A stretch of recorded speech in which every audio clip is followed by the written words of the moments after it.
So hi, I'm Martin and welcome back to my channel. This is going to be a follow-up video from the previous video we did on academic referencing standards to the Harvard system. This one's more on report writing, and again I'm going to bring in my colleague Demelza. She's our academic lead and academic standards lead at City College.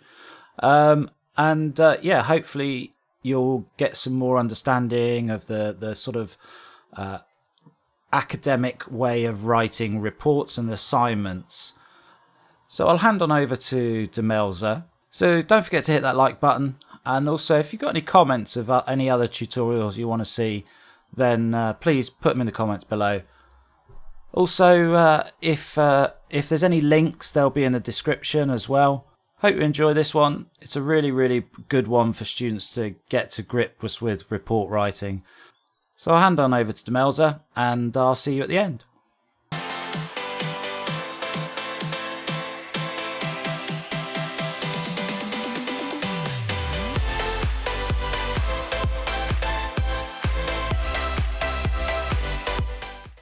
I'm going to talk a little bit about academic writing. If you've got some specific issues with regard to academic writing or some feedback that you've had from Martin or one of your other lecturers, please do let me know, and we can follow up, and I'm happy to answer any questions as we go through. Because there's a reasonable amount of us, I can also do like a general session and go through the general points. So what do you want me to do, Martin? Start off with a general session and then let people sort of like, as questions arise through that general session, they can ask the questions as they come up? Yeah, I think that would be the best solution. I do have some examples that I could share during it to show what I found in some of the some hand-ins over the last sort of couple of months. Okay, great. Okay, so having chatted with Martin with regard to setting up the session, but also sort of in general terms as like the key themes that we often find with academic writing. The two main areas that I will cover are the actual structure of writing, the academic writing itself. So like language and diction and things like that. So I'll talk about a bit about that. And then also I'll talk about the process of going from research to writing and how that can impact on the way and the quality and the clarity of the academic writing and how it's put forward. The thing that I would want to say again and to reiterate is a point that I made last week about the purpose of assessment in higher education. And so last week we talked about the fact that separately to most of the other sorts of the levels of education up to this point, they have been about individuals demonstrating knowledge and the ability to apply knowledge and being checked on that by their tutor or teacher or module leader. So it's that idea that you've learned some stuff during a lecture, and then what you're doing in your assessment is showing that you've understood that stuff and that you can apply it in different circumstances. But the writing in higher education, and particularly coursework writing, as opposed to writing for an exam, which is very much about demonstrating that yes, I've remembered this information and that I know it and I'm able to access it quickly and effectively. Actually writing a coursework assignment is slightly different. And in a coursework assignment, you're expected to, one, demonstrate you know something and that you understand it and that you can apply it to a particular set of circumstances as specified by your assignment brief. But that in this point, you have to demonstrate how you know that to be the case. And the writing itself, well, the writing is, if you like, is a form of professional writing. We are preparing you for the world of work or the world of academia. It could be one or the other. So the world of work, professional report writing. Now, there will be set criteria for how you set out a report within different businesses and different industries. But the key concept is the same sort of thing. Writing is written not in the first person. It's formal. It's factual, is to the point. And then the other side of it is that sense that you could go on to an academic career as well. And so you have to understand the structure and nature of academic writing, because in 5 years' time, you may decide to do a master's or a PhD, having completed your degree and been in work for a bit. And at that point, you want to do more with regard to researching and writing papers yourself and moving forward. And so your degree is preparing you in some way for that as a possible career, which is open to you also, you know, for anybody who does a degree. So there's those sort of like academic expectations. And a lot of that is around referencing and citing your sources and using evidence. And we'll come back to that a little bit more in a while. So, you know, the nature of academic writing and the nature of professional writing is fairly similar. The most important thing about your academic writing is that it is intended to inform. So it's factual, it's content rich, and it provides evidence for the points that are put forward. So how do you know this to be the case? So you are putting forward a position and an explanation, and it is your final point. It's not your first point. It's not your research. It's not an idea, and it shouldn't be hesitant.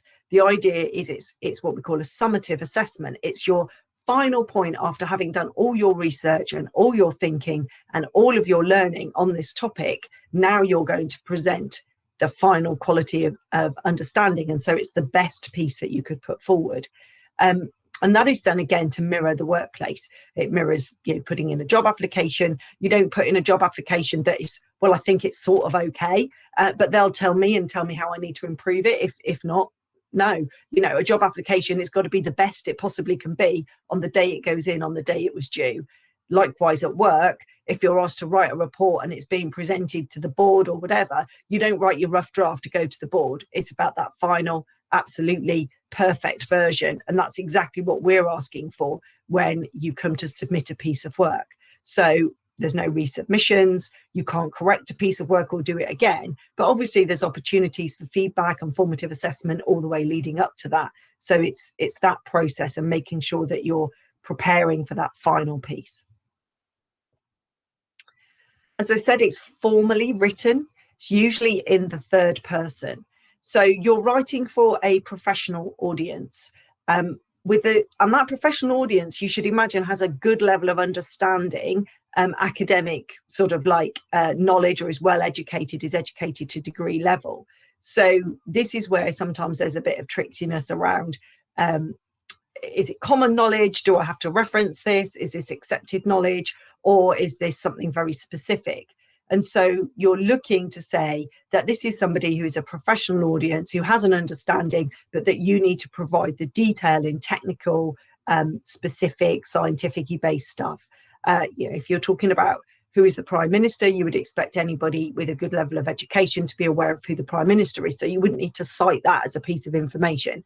But when you're talking about tolerances of different materials, then that's something which is very technical, and you would expect you to cite that to say where you get your evidence from to put that forward. So language should be, well, I think that there's the ABC of writing. It's report writing, it's professional writing, it's good quality writing, and that's about accuracy, brevity, and clarity. And that's really what you're striving for. The information, you need to be really accurate with your word choices. So with your sort of language that you use, you really need to be thinking about, does this word correctly convey the information that I'm putting forward? It needs to be brief in that you don't need to keep introducing things. I was looking at somebody's work yesterday, and they said, as previously mentioned, and it was previously mentioned in the previous paragraph. And so, like, you don't need to put that in. You know, the person that's reading it shouldn't really be that sort of goldfish memory. They should be able to remember that's something that was just in the previous section.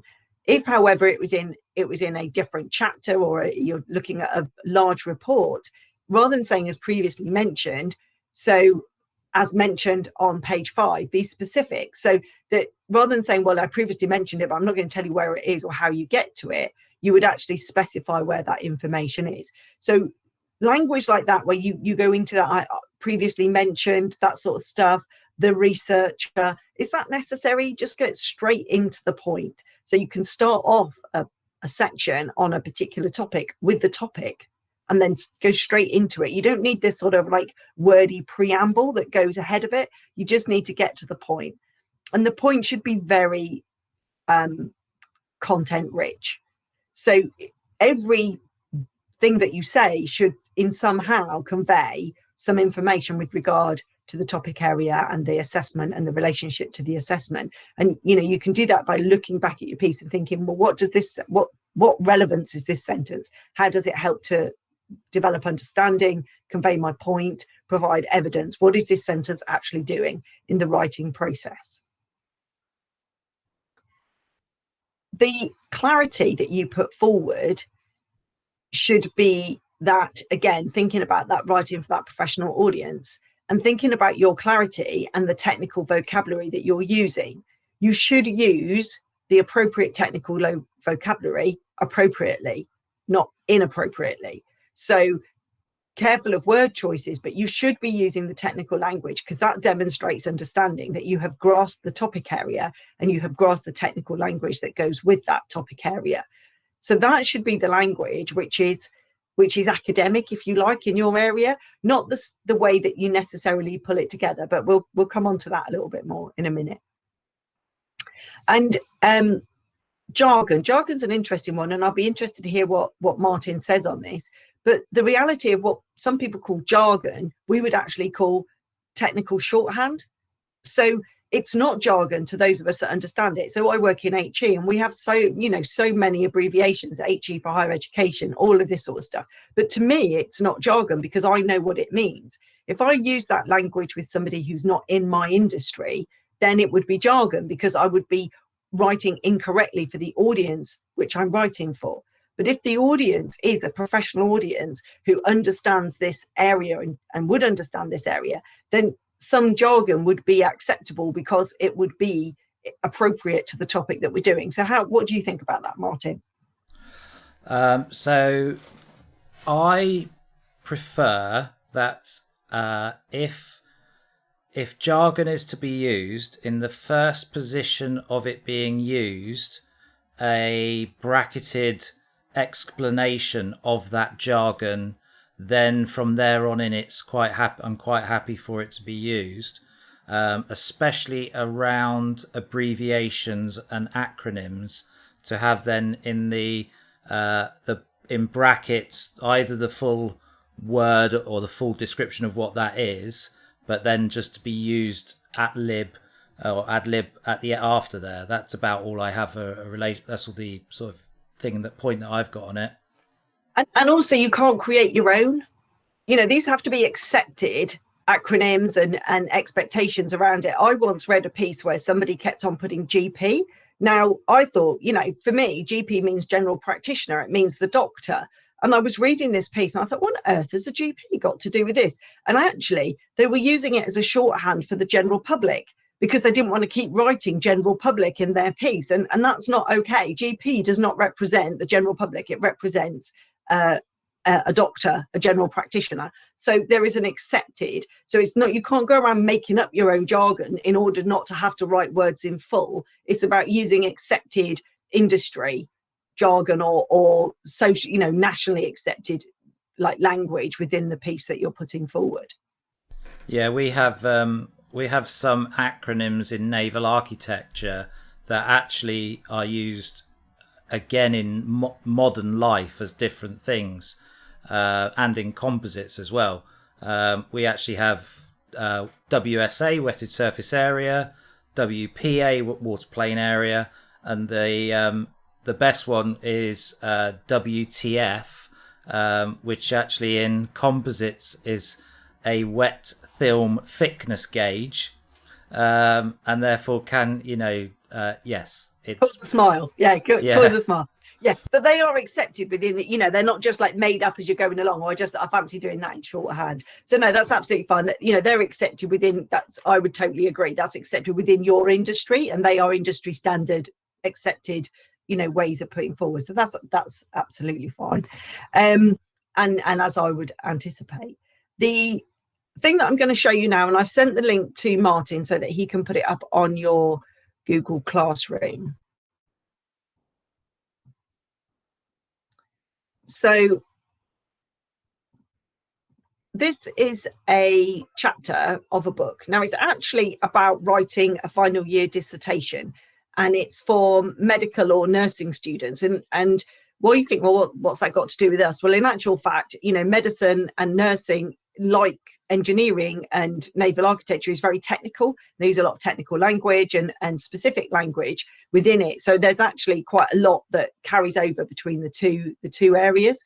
But the reason I particularly like this chapter from this book, and the whole book is available from the library, both as a hard copy and as an online version from City College Plymouth Library, but I've extracted as a PDF this one, and you can actually look at the whole section yourself. And it's really interesting. And if you've been out of writing for a while, or you know you've just written as you've gone along and not really thought about it, it's quite an interesting read, because it does talk about writing and its purpose and how you go through. The reason why I like to share it with students is that helpfully, as well as talking things about tone and diction and things like that as you go through, it's really good because it's put forward some of these like tables that give you some examples, which can be very helpful to checking your own work, to looking to see, well, am I using informal language? Am I using sensationalist language? And things like that, because formal language is not sensationalist. So tone, the tone of your work, and tone refers to the emotional content, or if you like, the how emotional the language that you're using is. And in academic writing, the emotional tone is very low and should be very objective, or as objective as it can possibly be. And by that we mean we're not trying to put sensational words forward. We're not, you know, it's not the newspaper, and we're not trying to engender somebody to go, oh my God, that's dreadful. We are trying to persuade people. So yes, in your piece, you are trying to persuade the reader of you know, what is the best course of action, or the best material to use, or the best figures way of calculating a particular item, often out of a complex or potentially complex or competing ideas. So yes, you are doing that. You are trying to persuade, but you persuade with evidence, not with sensationalist or informal language. So you're trying to use that very specific information. So you wouldn't say there has been a massive increase. You would say there has been a large increase of, and you would be specific, of 75% in whatever it happens to be, and on you go. And it's making sure that your information is specific. And yes, you could say there is a large increase, but massive is vague. It means different things to different people. And also it's on the sort of sensationalist and informal type of language. Now, the thing about this book chapter that's quite good is it explains the difference between what we consider to be formal and informal language. And that tends to be about where the root of the word comes from, and the fact that we tend to think of Latin root words as more formal than Anglo-Saxon root words and things like that. You don't really need to do, you know, to worry too much about that. But what you can do is have a look at the tables that are in this book, and then sort of think, oh, right, okay, so there's some options for me. I can think about changing those words and using the more formal language rather than the informal language. And did you have some examples of informal language in your bits, Martin? Yes. So in not just in the work submitted by these students, but I had it also last year with a level 6 module. They used a lot of sensationalist language to describe data, which was relatively caused some issues, and I dealt with that group in particular. Let me just see. So now it's again, I just cut some, not just of this group, but other marking that I've done recently, and some of the stuff that I saw creeping in around using terms like generally speaking, I felt was quite informal. In a nutshell cropped up a few times, or has cropped up a few times. There was lots of those type of examples, some really informal writing around using the word hustle to describe competition in the market, describing a grown product as a wonder crop. It's all sort of in quite informal type sort of examples that I've got, not just from this group but other areas as well. So yeah, lots of things like that. And also using incorrect use of very specific information. So what was it that I was looking at? A level 6 sports student's work yesterday, and they'd used the word correlation, but they hadn't used it in relation to doing the statistical analysis of the work that they were doing. And it was like, well, you shouldn't use that in a research piece, because correlation has specific meaning. It means that it's the type of, you either do an experimental or a correlation design, and it implies something which isn't there, and that's what you need to be really careful of, that you're not implying that you've done something that you haven't done, that you're not implying that there's a weight of evidence behind that doesn't exist. I know, use the word like random, because I teach research skills. I get very upset when people use it like it was a random. Well, no, it wasn't random. You chose it. Random means random, mathematically random. And so we have to use that term appropriately. So it's really important with your diction, which is your word choices, that your word choices are correct for the specific use that you're going to put to them.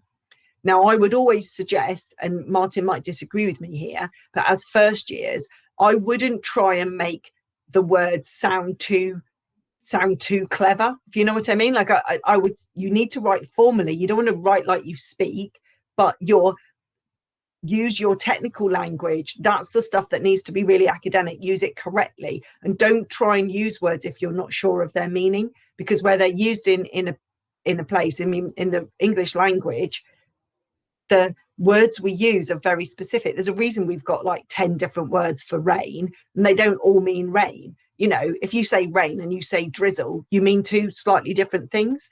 And so choosing the right word. So if you did a synonym lookup for rain, you would get drizzle in the list, but it doesn't mean the same thing. It's got a slightly different meaning. So each word has its own, within the context, has its own meaning and implication. And so it's making sure you're clear about what the implications are of that word that you're using. And so keeping it clear is the most important thing, and avoiding those colloquialisms, those sensationalist words, and being specific. So if you went with clear and specific, then you probably would be okay. That would be the best way to go forward. And then you would develop your writing style. The more academic you read, the more language that you read, which is academic, and the more you write it yourself, the more that will come more naturally as you develop through your academic career. Martin. Yeah, I agree wholeheartedly with the comments, in that when I was at university, my first basic introduction to writing reports was my program lead telling us that they needed to be in the third person past participle. I can't even say the word, past participle, and that we had to write all of our reports of whatever it was in that tense, and then ending up just going away and tying myself up in knots of what that actually meant, and trying to find words that just really weren't necessary to try and write the report. We're at a level 4 moving into a level 5, and part of the process is to advise and guide the students on correct use of language within that. I'm not expecting by any stretch to have it down, and get right, ask and be required to meet all of those standards straight off the bat. It's about building knowledge and understanding. So in the early stages of developing a student's writing, for me, it's like what you've said. It's about removing the sensationalism and the colloquialisms and trying to generate a more formal writing, but not go the absolute whole hog of trying to write in the third person past participle or whatever it is. Yeah, and it's overly complicated, you know, like it then becomes overly complicated. It's like, you know, you're writing for an engineering scientific, you want to use the right language, technical language, in the right way with clarity around it, making your points nice and clear as to what you mean by it and how it's important and where it's going. And if you use the word I or therefore I think, just take it out and see how your sentence begins. You just don't need that explanation. And then you realize that as you take those things out, it just makes it equally as much sense. And if you think about writing in the third person, if you think about the fact that what we're helping you to develop your writing style is to write most often, you're not writing as yourself.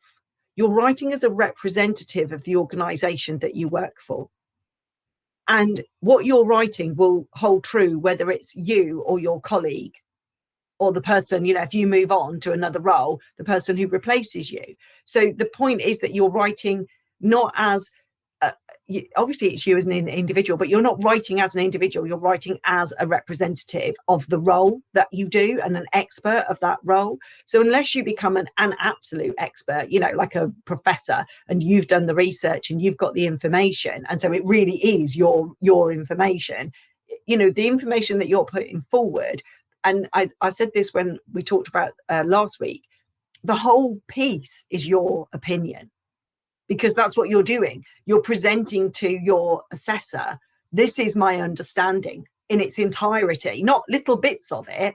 You're saying, based on the research which I have done, based on the learning that we have done and my reading, this is my response, the whole thing.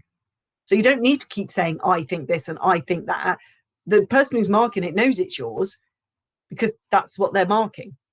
So they know where that's coming from. But at the same time, you are developing that idea that you are writing for an organization, not as an individual. You're writing as part of the role. And that becomes more sensible, that it shouldn't be written in the first person and that it should be written in the third. So I don't know if I'm going to shortcut to something you were going to say, Demelza, but we spoke a while back and you actually came up with a superb analogy, which I've used quite extensively since then, about report writing and writing to a academic standard. Nearly all of the students work for a company, and therefore when you're writing a report or writing a assignment, while you're writing it, think that you are writing it to hand to your director for them to make a business decision based around your information provided. And when you then proofread through your document and you can basically read it from the point of view of your director or a director of your business, and you think that the language that you've used is acceptable to give it to that person to make a business decision, then you've basically hit the nail on the head of an academic standard or an academic standards or report writing. Yes, you have to step away from the fact that this is an assignment. Yes, you are being assessed on it, and yes, you're being judged. But what we're actually doing is judging how close you've got to that professional academic standard. That's what we're looking for. We've got, you know, we know that at level 4, this is the professional academic standard that we would expect for this. And then we're measuring you against that. And so, but what you're doing is writing for that professional audience, for that director, that we try and use you real life scenario questions that you write for, that you know, that you write towards, to make sure that you're developing that sort of a process. But it's not for Martin. You know, you're not writing it for your module leader, you're not writing it for that individual, you're writing it for this sort of like ideal, and also that it's got more purpose than simply to pass an assessment for you. So as I say, loads of really good information in this book. This table 5.3 is really helpful because it gives you some connecting words. And so if you find you're being repetitious in your writing and you keep using the same phrase, I'm terrible for using however, but so there's some alternatives there. So it's really good. You could use that to have a look at and say, well, what other ways could I link that information together? Or if I'm trying to contrast or compare or emphasize, what language can I actually use to mix it up? And so there are quite a few of those. And I've sent that on to Martin so he can put it up on the classroom and you can access it quite easily and look through it at your leisure. So the other aspect then that I want to talk about is the process that you go through between researching and writing. So I'm just going to take a little trip into history, if you like. So degrees then. Academic writing, the idea of doing this level of assessment has been around. I think the first universities are about the 11th century. So, you know, getting on for 1,000 years worth of university education. And the difference between that and now, a great difference, but the idea of writing and researching and presenting a piece, still a similar concept. And the big change has been the personal computer. Fantastic, absolutely amazing piece of equipment. But if you think about the fact that the personal computer has only been around in a form that most accessible to the majority of us for probably 10 years. So we've got 1,000 years of a university education and probably about 20 years of being able to access a computer. And what the computer does for us is it's fantastic. It means that we can move things around on the page, we can write them, we can move it, we can go back and think about it, we can edit it, and we can get it down on paper really quickly. But what that's doing is it's bypassing the thinking time. So if we go back before the age of the computer, if you wanted to write a piece, your final piece, that document that you were going to present to your director, you wouldn't do your first bit of research and start writing it in the final document that you were going to give. You would make notes and you would think about it and you would get all of your information, and then you would look at your information. You would work out what order you want to write it in because you can't change it. You would think about what is it that you want to say and what's the emphasis of it and how long is it going to be. And if you were writing to a word count, you know, you'd have had to write it out in draft a number of times to work out whether you got to the word count, because you couldn't go through and edit it as you were going along to get that perfect final piece of work.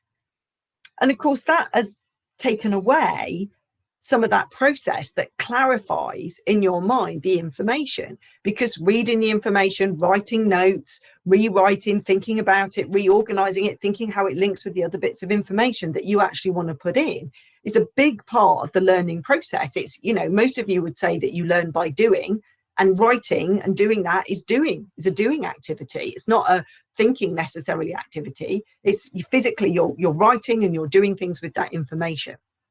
So we don't have to do that anymore. But the consequence of that can quite often be that students actually, what they write is quite confused. The order is quite confused and it doesn't necessarily flow. And that's because as they wrote each section, if you're researching something and reading about it and then writing about it and then reading something on something else, you don't know how that's going to flow. So the reason it can be confused is that your mind was confused. You weren't entirely clear about what you were going to write as you were writing it. So how could you possibly have written it clearly? Because you don't understand it clearly yet. So that process, while the computer is fabulous and it does enable us to do that, it does in some ways work against us, because unless you go back and rewrite it and rethink it and reorder it and pull your sentences out and redo that, you miss that option and you end up with a confused piece of writing. And so all the correct information might be there, but the way that it's put together or the sentences don't quite make sense, and that information goes forward. And it really, really reflects in the way that the information is there.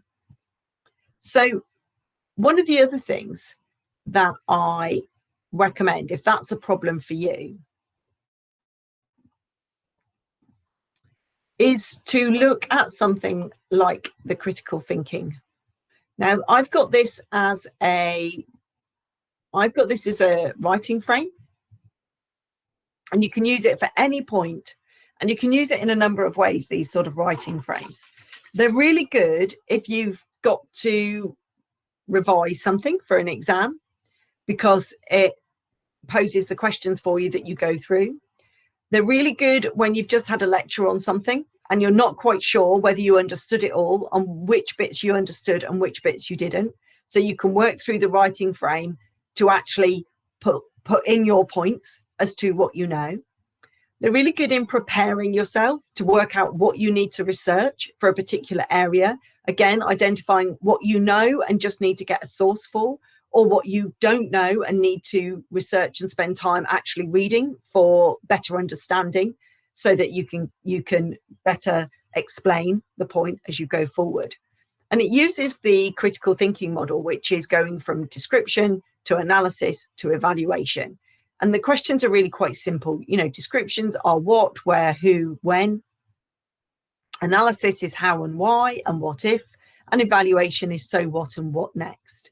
And you can pretty much put that any topic you like into the top there and then work your way through it. Having done this, if you go through one of these and then you structure out the information, this gives you a perfect structure to writing a paragraph. Because any paragraph about a given topic, if you need to explain that given topic, you need to start off by saying what it is. So you introduce the reader to what is to follow in the paragraph. So you put a definition and an explanation, and that would normally be sourced. And then you might go into a bit of a breakdown of that. Who or where or when is this used?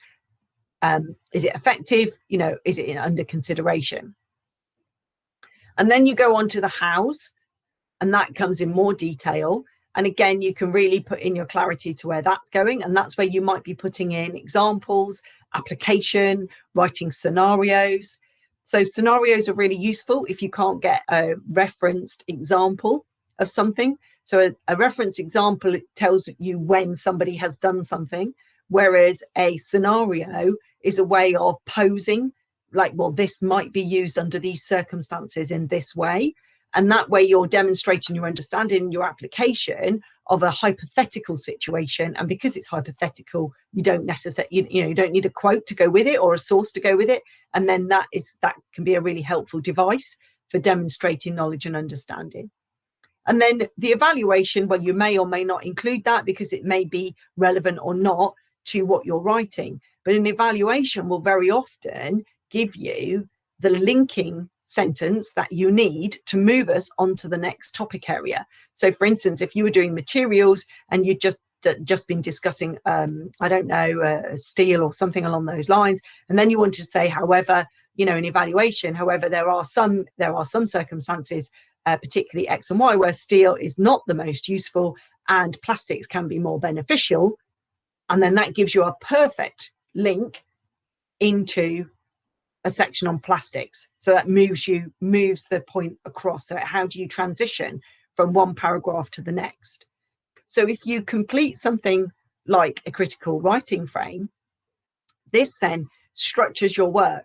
And then when you come to write the section, you've done the research, you've got the information, you put your answers in here. And I would always suggest that you write the answers, your own answer. It's not going to be marked. You can just write it in bullet points or short, your own sort of shorthand and that sort of thing. So it's about developing your understanding.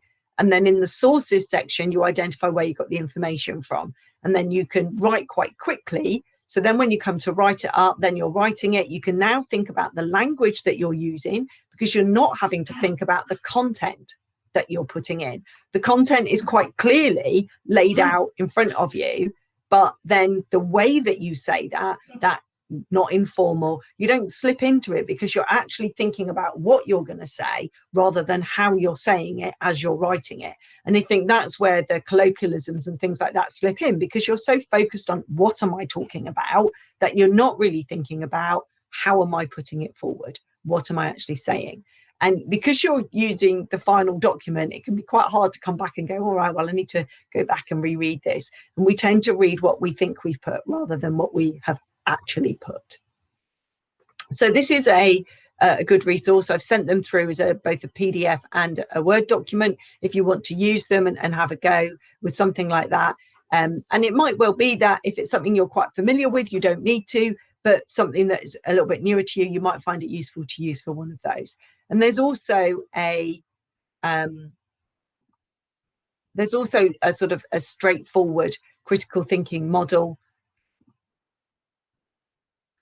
which I can send through as well, which just shows you the same things, but without the framework, so that you can apply it. You might want to do it as a mind map or something like that, and you can use the same framework, but put it into a mind map rather than into a table. And then, so the final point that I want to make in my last 3 minutes would be about proofreading. And proofreading can be really quite tricky. So we often ask friends and family, but the issue with that can be that they don't know the technical language. So they might find something confusing because it's a bit technical for them, because they're not from that industry. And so that can be an issue. One of the best ways, if you haven't got anybody that can proofread it for you, is to get some software, some screen reading software or some text to speech software, and have it read out to you. Because when you're listening to your own writing, you hear what you actually wrote rather than hearing what you think you wrote. So when you reread what you have written and you're so familiar with it, it's almost like it's in the cache, and you're seeing what you think you've got rather than seeing what you've actually got. And you might have used the wrong word. I know once when I was an undergraduate, I suggested that parents were petroling the road outside of the school that their children went to deter drug users. Now, I'm sure the parents, if they thought drug users were there and sort of dealers and stuff, they would like to petrol it. But really what I should have said was that they were patrolling it. And so, a total different meaning to what you're actually saying. Well, every time I read it, I read patrol because that's what I thought I'd put there. But it's quite easy to do that kind of thing. Whereas if you have it read back to you, it will read the actual word that you've put. And so you immediately hear that that's a mistake. And then also the screen readers, they're quite good. If you haven't put your punctuation in, you've missed out full stops and things like that. Again, you can hear it just runs on. And it goes on and on and on and on, and it goes on like that. And so then you're saying, oh, hang on a minute, I need to put a full stop in there to break it up. So that can be really quite useful as well. So I highly recommend the use of those with your proofreading, to listen back to what you've put to try and avoid some of those issues around informal language and colloquialisms and things like that. So I'm getting quite good at my timings, Martin. I'm spot on. Yeah, no, I've got just a couple of things to add, and it'd be interesting. Unfortunately, in Google Classroom, you can't have emotions, can you, with like the party hands and stuff like that. So the group here submitted a CAD assignment for me, and this is all going back to the constructive side of writing an assignment and a report.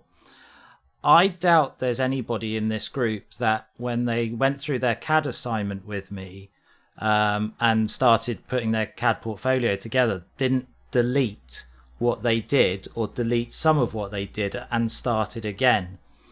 And my point there is that's still an assignment. If you then sat down and wrote the written part of it from start through to finish, without going back and thinking about what you put in there and how you constructed it, then there is an analogy there somewhere of you have done it for the CAD assignment, you just don't think you're doing it because you've got to the end of it, you're not happy with it, right, I'm going to delete that, start again. You're almost forced into it in a CAD version because you're but you don't do it when you actually do your writing and constructing your writing. The other thing, and I've been doing a fair amount of report writing recently, and although I was lucky, when I went to university, I started with computers as well, and I had a personal computer. But my lecturers always said, start with building like what you've demonstrated, maybe slightly differently. Start with either a list of topics you want to discuss or a mind map of what you do or what you want to build up to in that sort of report writing, assignment writing. And believe it or not, I still do it to this day. I have a Word document which has just got words in it that I've sort of woken up in the middle of the night or something, remembered quite a good word that I might want to use in the future, and I just jot it down and have it in a Word document so that I can, because words come and go to me. Sometimes I can, it's just the way that my brain works. I can't remember the word that I want to, but then if I go to my document, I've got some really good, appropriate words and terminology that I might want to use in the future. But I think the whole thing about the CAD element, where you're designing and you're drawing and deleting and starting again, that also you should really be doing that in your report writing as well, because I don't write a report from start through to finish. There's no chance I'm ever going to do that. Quite often I put it down, come back to it a day later, so on and so forth, and then reread it and go, actually, or even I've just done a bit more research and thought, no, I don't want to talk about that. I want to talk about that. So that's a bit that I'd like to add. I agree. Some of the tricks with writing, like, writer's block and things like that, your brain, you have to give your brain the opportunity to start thinking about what you want it to do. So sitting down and going, right, what am I going to write? Oh, no, where do I start? How do I go on with this? So, well, you need to prime your brain. I think of it as being like a computer. And I think that when we're writing, we've got stuff in the RAM, like that's the bit that's actually doing what we're doing. But lots of the information is in the hard drive. It's stored away. And I need to tell my brain to go and get that information from the hard drive and have it ready for me, so that when I write, it flows and the next piece of information moves forward. And I do that exactly like you, Martin. I would start with a plan and work out what I want to cover and where I'm going to go with it. And that would be based on what I've written. And the plan would be reasonably detailed. I keep adding to it as I go along. And then as I would start to write, I would go back, and each time I returned to my piece of writing, I would start at the beginning and read it from the beginning. And then the tricks that I say to students, if they're suffering with, that process, is, okay, normally what you tend to do is you think, right, well, I'll get everything ready, I'll switch on, get my stuff ready, get myself a cup of tea, and then I'll sit down and I'll start work. So we'll do that slightly differently. First of all, come along and look at your computer, get your notes, look at your plan, read your plan. Do that first. Then go and make a cup of tea. Then get your bits organized. By the time you sit down 5 or 10 minutes later, that's enabled your brain to click back into the key information that you wanted to think about as you went to write. So then it started to organize it. You've got the plan. So you've given it the organization. And so it knows what order to bring the information to you because you primed it. Just like in an exam where you read all of the questions first, and then you sit down and start answering them. And something that you thought you didn't remember, by the time you get to it, you do remember it because your brain's had time to go. And, my analogy sometimes to students is I think of it being like Argos. It's run out the back and now it's, boys coming on that conveyor belt and that piece of information is coming through my head on that conveyor belt. And now I can start writing about it. So, having these things like the writing frame, a plan, that kind of thing, it's really important to jog your memory and to jog your brain into knowing what it wants to do. Yes, yeah. Martin. Yeah. So the students, when I was going through CAD, we have this thing called the model space. And the model space, as I spoke to the students, is as a bigger piece of canvas as you could ever want to. It can be as big or as small as you want. And when I start off by doing a report and all my CAD, I just have bits of information all over this model space in a completely random order of just because I hate starting a report. I just cannot do it for love nor money. How do you start the introduction without sounding pretentious or informal? Formulaic. Yeah, it's exactly. Just formula, but it is a formula. And what I would say, things like that, is to begin with, be formulaic. Your first years, it can be formulaic. This report will investigate, just get straight on with it. What's it going to do? This report will investigate the nature of materials, of the following materials, and it sounds a bit formulaic, but just slap it in there, because once you've got that on the page, you're ready to go.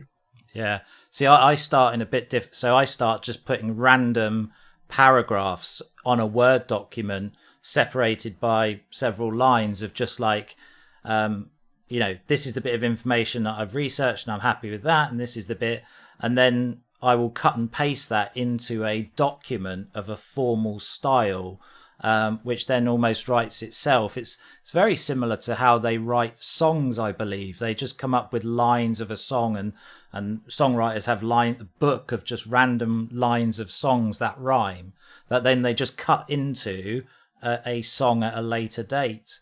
And we did that in CAD.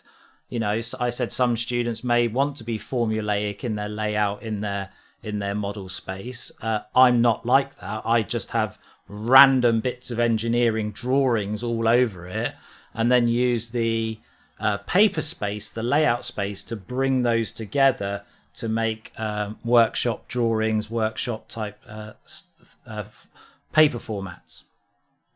And also be willing to let stuff go. The amount of students say, well, I've researched that, I really liked it. Yeah, but if it doesn't work in your report, it doesn't work, don't include it. It's one of those things that just because you read it and you researched it doesn't necessarily mean you'll use it. The expectation would be that's what studying is. You might look at 20 different things, and of those 20, only 15 are actually relevant for your assignment. But it doesn't mean you haven't learned. That wasn't wasted time, because those 5 other things you suddenly find that you're using that in another assignment or at work, or in it provides that level of information, and that's why they used to call it reading for a degree, because you were reading the information, you were pulling it all together. You're not necessarily going to be assessed on all of it or use all of it, but it doesn't mean it's wasted, because it builds up your body of knowledge. It's about the learning, it's assessment for learning. You do the assessment in order to focus your learning and bring it in. It's not something separate. Yeah. Okay. Any questions, specific or? I think I'm all okay. Yeah.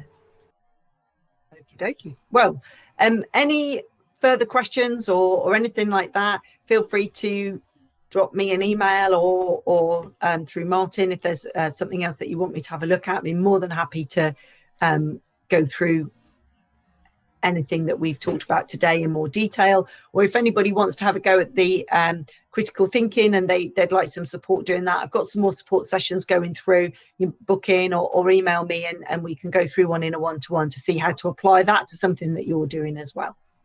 So thanks to Demelza for doing that, and check back. We'll do some more of these periodically, and hopefully they'll give you some better understanding about the whole assessment and report writing and standards around level 4, 5 and 6 modules. So take care, and I'll see you again soon.